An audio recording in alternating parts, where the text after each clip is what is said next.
Assalamualaikum warahmatullahi wabarakatuh. Nama saya Muhammad Ashik Nur Aiman bin Samsimun, berumur 16 tahun, dari Sekolah SMK Mahat Muar Johor. Terimalah sebuah resensi buku daripada saya, #Selangor Membaca.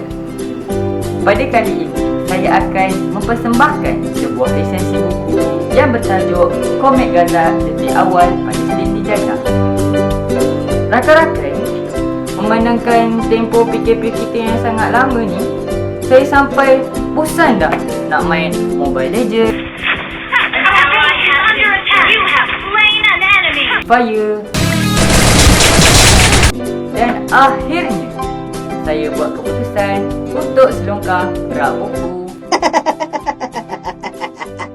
Dan saya terjumpa dan tertarik dengan buku ini. Untuk pengetahuan anda semua, buku ini ditulis oleh Yves Moses dan diterbitkan oleh Iman Publication Sdn Bhd pada tahun 2018. Buku ini mengandungi 168 muka surat dan berharga RM18 bagi Semenanjung Malaysia dan RM20 bagi Sabah dan Sarawak. Kulit buku ini diperbuat daripada paperback. Buku ini menceritakan tentang kehidupan seorang pemuda bernama Gaza yang mempunyai 15 orang adik-beradik dan tinggal di Palestin. Mereka sering berlatih seni mempertahankan diri dengan menggunakan lastik dan pedang.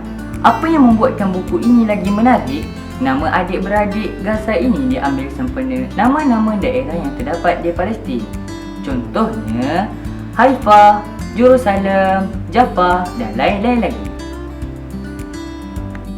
Keluarga Gaza telah membuka kedai roti tabur dan perniagaan mereka ini sangat laris sehingga menerima hampir beratus-ratus tembahan roti setiap hari. Keluarga Gaza seperti Eke, Nablus, Haifa, Jaffa dan Safad, mereka ni sangat berjasa dalam membantu Sultan Abdul Hamid dalam membina Hijaz Railway ni. Untuk pengetahuan rakan-rakan, Hijaz Railway ni berfungsi untuk membantu jemaah haji daripada Istanbul ke Tanah Suci Mekah dalam keadaan yang aman. Di samping itu, ia dapat meningkatkan ekonomi rakyat Palestin dan juga dapat menyatupadukan umat Islam.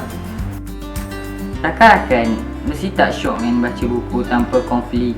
Jadi penulis buku ini hadirkan satu watak antagonis yang bernama Theodore Herzl. Dalam cerita ni, Theodore Herzl telah menulis sebuah buku yang bertajuk The Jewish State. Tujuan dia menulis buku ini adalah untuk mempengaruhi ramai orang Yahudi supaya memiliki tanah sendiri untuk mereka duduki.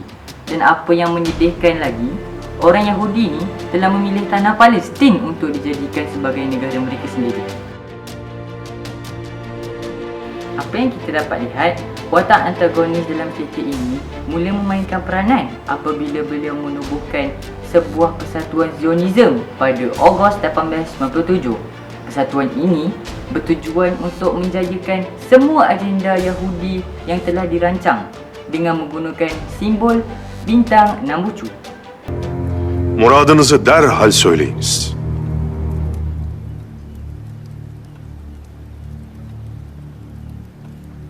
Toprak istiyorum. Kudüs'te Yahudiler için toprak istiyorum.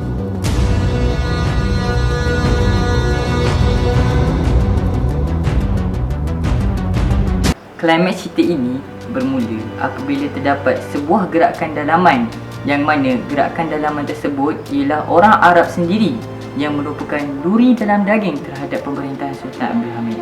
Mereka ni telah bersubahat dengan Theodore Herzl dan menghasut keluarga Gaza supaya memberhentikan pembinaan Hijaz Railway ni. Kenapa? Kerana mereka mengatakan Sultan Abdul Hamid ini bukan berketurunan Arab, tetapi Sultan Abdul Hamid ini berketurunan Turki. Namun begitu, kerana keteguhan dan kesetiaan keluarga Gaza terhadap kepimpinan Sultan Abdul Hamid, mereka menolak semua hasutan tersebut walaupun mereka terpaksa menanggung kerugian yang sangat besar. Kerana apa? Kerana kedai roti tabur mereka akan dirobohkan oleh gerakan dalaman Arab tersebut. Konflik cerita ini terlerai dengan mimpi ngeri yang dialami oleh Gaza pada suatu malam. Rakan-rakan nak tahu apa yang Gaza mimpi?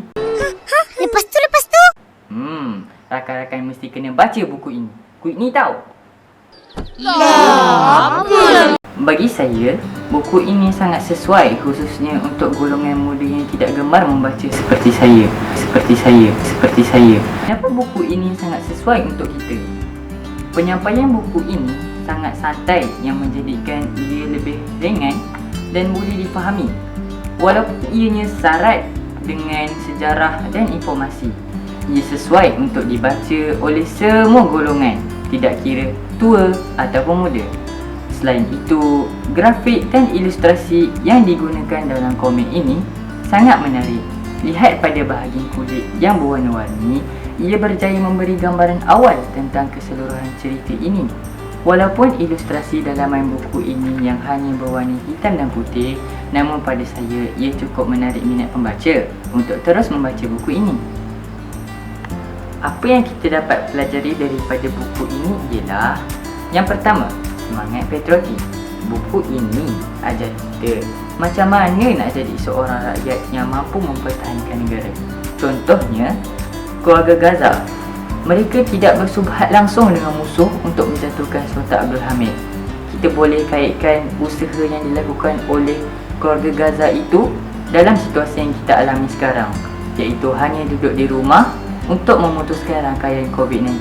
Walaupun ia sekecil-kecil usaha, tapi amat bermakna untuk negara. Yang kedua, kita dapat pelajari tentang pentingnya kebijaksanaan seorang pemimpin dalam mengurus hal ehwal negaranya. Kita dapat lihat kebijaksanaan Sultan Abdul Hamid ini dalam pembinaan Hijaz Railway yang telah dilakukannya. Untuk pengetahuan semua, landasan kereta api Hijaz Railway ini dibina lebih kecil daripada landasan kereta api yang lain. Oleh itu, orang Yahudi tidak boleh menyambung landasan Hijaz Railway ini dengan landasan kereta api yang biasa. Hal ini menghalang kemasukan orang luar, khususnya orang Yahudi yang menjadi ancaman kepada keamanan negara Palestin. Ben bir karış dahi olsa toprak satmam. Zira bu vatan bana değil, milletime aittir. Milletim bu toprakları kanlarıyla mahsuldar kıldılar. O bizden uzaklaşıp ayrılmadan biz tekrar kanlarımızla örteriz. Saya sangat kagum dengan kebijaksanaan Sultan Abdul Hamid ini, yang mana dia mempunyai banyak idea untuk menjaga perihal negara Palestin. Apa yang saya dapat simpulkan daripada pembacaan saya kali ini, buku ini berjaya mengingatkan saya terhadap perjuangan saudara-saudara kita di sana yang tidak pernah berputus asa membela tanah suci mereka. Walaupun terpaksa bertumpah darah, menahan sabar, namun mereka merupakan golongan yang dipilih Allah menjadi pejuang agama yang mulia. Perjuangan yang bukan mudah, perjuangan yang sehingga kini tidak pernah bersudah, perjuangan yang penuh bergelumang dengan darah. Jadi, apa yang kita dah lakukan untuk mereka? Saya menyeru kepada semua kawan-kawan untuk sentiasa dan tidak pernah lupa untuk mendoakan mereka di sana agar kemenangan sentiasa milik kita.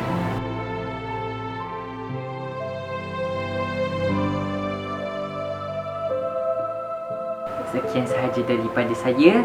#Selangor Membaca.